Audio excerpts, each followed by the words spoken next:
لأول مرة ومنذ عقود نسمع خبرا مثل هذا. الإنفاق العسكري المغربي انخفض للعام الثاني على التوالي بنسبة 2.5%. الإنفاق العسكري المغربي تراجع لسنتين متتاليتين ب 2.5%، في حين رفعت الجزائر إنفاقها بنسبة 72%. رفع ميزانية الدفاع إلى 25 مليار دولار. هو استعراض أو هو متحف بالهواء الطلق، لأنه الأسلحة اللي عم بتحدثوا عنها الآن أثبتت عدم فعاليتها على الأرض في الحروب القائمة، حتى لو تم تحديثها لم تعد تنفع. فهذا الاستعراض برأيي هو أضر بصورة الجزائر، أضر بالصورة أن هناك من يفكر بطريقة قديمة جدا. ليعود إنفاقنا العسكري للارتفاع في هذه السنة، فما الذي حصل ويحصل؟ وما هو حجم هذه الميزانية العام الجاي؟ وشنو اللي واقع في الجيش المغربي؟ وما هو أخطر ما قام به هذا الجيش مؤخرا؟ وبزاف ديال المغاربة ما جايبين ليه أخبار. وكيفاش المغرب يصنع طائرات مسيرة بحال الشتا؟ هل اللي كيطير عموديا؟ هل أفقي؟ هل بالمنجنيق؟ مع تطوير أنظمة تشغيل مغربية؟ الدبابات؟ فكيفاش هذا البلان؟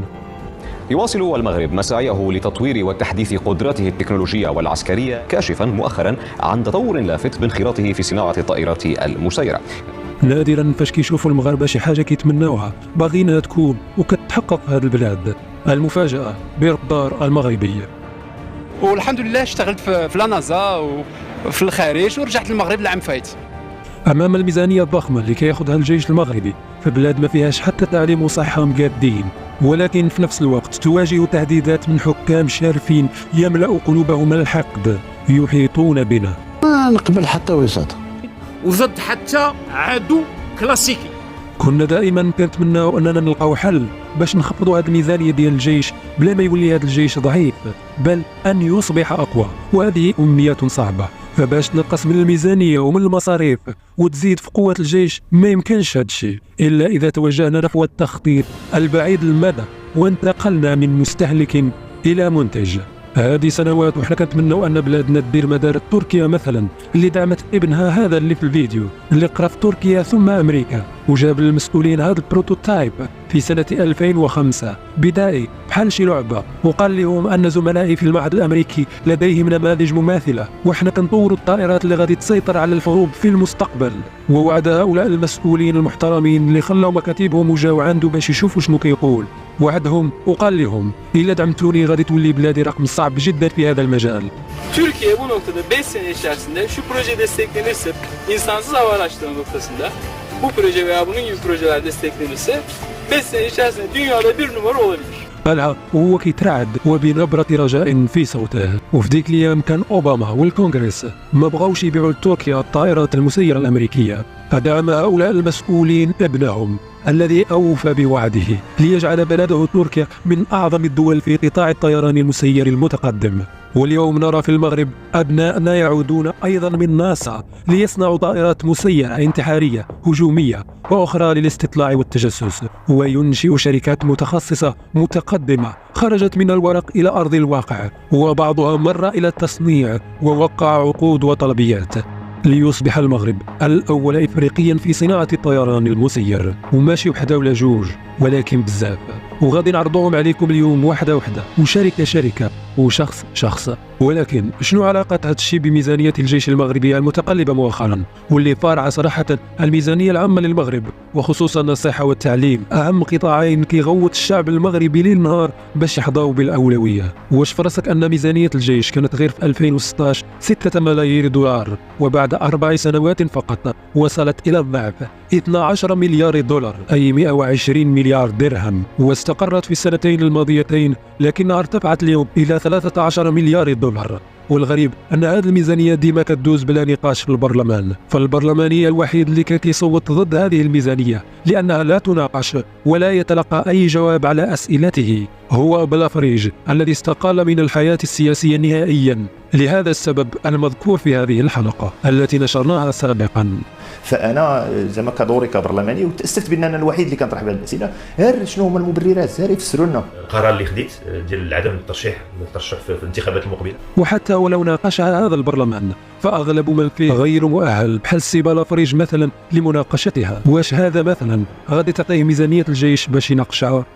انا نسولك شكون هذا، شنو سميتو هاشكال، شنو سميتو مولي علاش كتعرفوا انت كتعرفوا انت عاد كتكتب ولكن على الأقل في هذه السنة ميزانية الجيش لم ترتفع من أجل الشراء فقط، بل اتجه المغرب مؤخرا لتوطين التصنيع العسكري في المغرب، مما سيوفر للمغرب ملايين الدولارات إلى ما ضيعوهاش السياسيين مع الأخ النوش على الخول القاوي.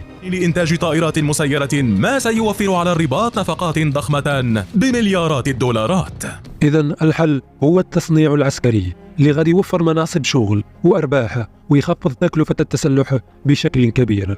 قبل أيام شهدت مراكش حدث رائع كحمر الوجه، وهو المعرض الدولي للطيران اللي شاركت فيه كل الدول وعرضت منتجاتها، لكن ما فاجأ الجميع هي الشركات المغربية بمنتجاتها في هذا المجال. أولا الطائرة الانتحارية الأخطر اللي عجبتني شخصيا وأعجبت الكثير من المتتبعين، برأس متفجر يصل إلى 20 كيلوغرام، وهذا وزن كبير بالمقارنة مع الطائرات المماثلة في العالم. نتحدث عن طائرة صقر الصحراء لشركة XR، الحجم متوسط 2.5 متر على 2 متر، مدى يصل إلى 500 كيلومتر، عندها قدرة كبيرة على استهداف الدبابات والمدرعات والرادارات وتجمعات العدو وتعطيل الدفاعات الجوية، يمكن التحكم بها عن بعد بصريا وعن طريق الأقمار الاصطناعية، واجتازت هذه الطائرة كل الاختبارات.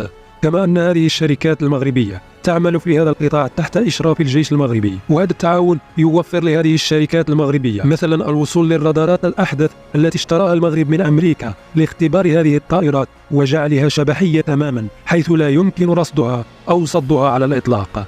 ثانيا شركة ايرودرايف بطائرتين مسيرتين، الأولى دخلت الإنتاج حيث حصلت الشركة على أول طلبية عبارة عن 1000 طائرة للجيش المغربي.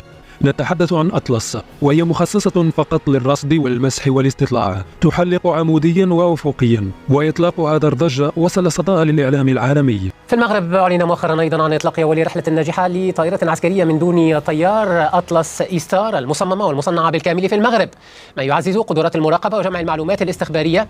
والأهم هو أن هذه الطائرة تعمل بأنظمة تشغيل مغربية، بمعنى أن المعطيات والداتا واللي هي الكنز الحقيقي تبقى حصرا داخل المغرب في متناول هذه الشركات المغربية والجيش المغربي.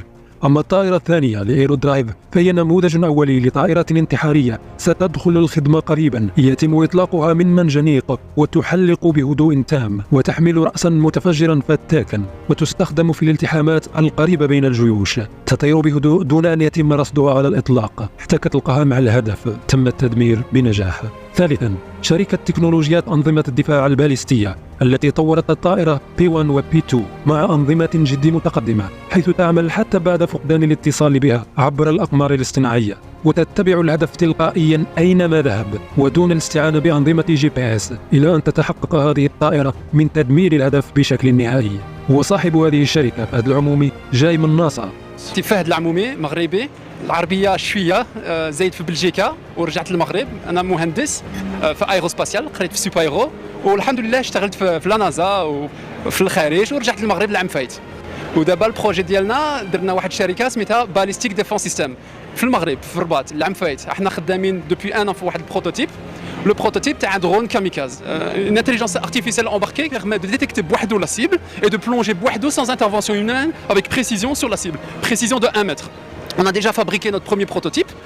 ويعمل مع كفاءات مغربية من المهاجرين المغاربة الذين استقطبهم المغرب الذي فتح الباب لهذا المجال ليصبح هو الرائد الأول إفريقيا في هذا المجال. وهناك عدة طائرات ومواهب وكفاءات أخرى كشركة كورير والتي طورت هذا الدرون، لكنها مختصة أكثر في بناء أنظمة تشغيل هذه المسيرات. شاهدنا أيضا في معرض مراكش مدرعة تاتا 88 كاسترال الهندية، والتي سيبدأ تصنيع كل أنواعها في المغرب، وبالتالي غادي نوفروا بزاف ديال الفلوس.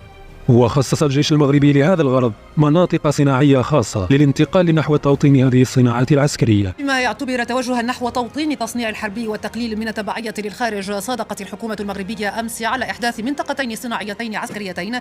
المنطقتان ستخصصان للصناعات المتعلقة بمعدات وآليات الدفاع والأمن وأنظمة الأسلحة والذخيرة، مما سيؤدي في المستقبل إلى الحصول على النتيجة الصعبة، وهي خفض تكاليف التسلح مع القدرة على الوصول لأحدث الأسلحة النوعية. ولا بأس أننا نوجه تلك الأموال اللي ربحناها نحو قطاعات مهمة كالتعليم مثلا، فكيف شفنا هذه القطاعات تحتاج إلى مهندسين، مبرمجين، علماء ومواهب مغربية وكفاءات مغربية ما يمكنش لك تحصل عليهم من مدارس فاشلة وصحة منهكة. وهاد البلاد راه فيها ناس وطنيين معقول ما كيخدموش غير مصالحهم الخاصة، أو ملي كيطيحوا في تضارب المصالح كيفضلوا خدمة أنفسهم. كاين أمل في هذا المغرب، ونتمنوا غد أفضل لهذا الوطن الحبيب. إلى وصلتنا اكتب في التعليقات كود نستعمله بيناتنا #وصلت لكي أميز تعليقك. تحياتي لك.